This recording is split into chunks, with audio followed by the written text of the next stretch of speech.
Petit détour du côté de Valabrègue s'impose. Comme chaque deuxième week-end du mois d'août depuis 30 ans, le village organise son festival de la vannerie. Les spécialistes de l'osier partagent leur passion avec les touristes. Un événement qui attire chaque année des milliers de curieux. Valentin Châtelier avec Christelle Chabot. Un ciel tapissé de paniers en osier. Dans cette commune du Gard, les habitants se préparent à accueillir le festival de la vannerie et ses milliers de curieux.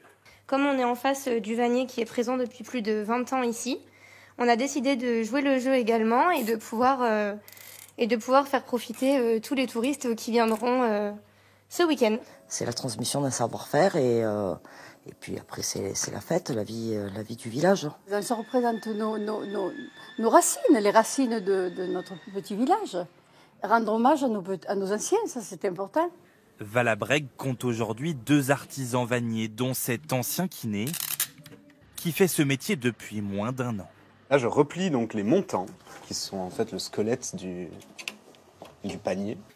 Un artisanat d'art qui consiste à tresser des fibres végétales comme l'osier, rameau par rameau. C'est vraiment ce point qui va donner la base, ouais. Les fondations, comme une maison. Si les fondations sont bien, le reste, normalement, suit. Il confectionne des paniers, des corbeilles ou encore des sacs à main.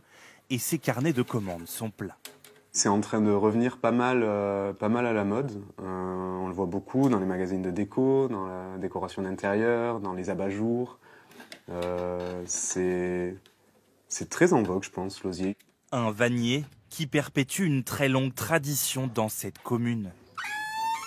Pour la comprendre, il faut entrer dans ce musée et découvrir le résultat de siècles d'artisanat. Tout ce qui est dans cette salle a été fabriqué par nos anciens et par leur savoir-faire.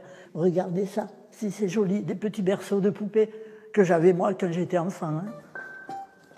Vers 1850, la vannerie de Valabrègue est à son apogée. La commune compte alors 450 artisans, des hommes et des femmes, qui utilisent l'osier poussant sur les bords du Rhône juste à côté.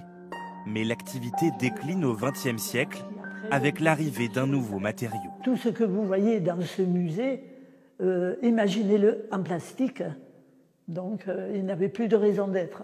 Et le dernier vannier s'est arrêté en 1985.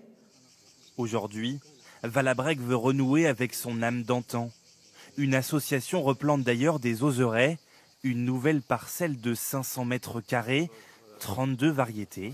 Alors, ceux-là, ce sont des viminalis qui poussent très vite et très haut. Ça, c'est un alba, c'est l'osier de Provence.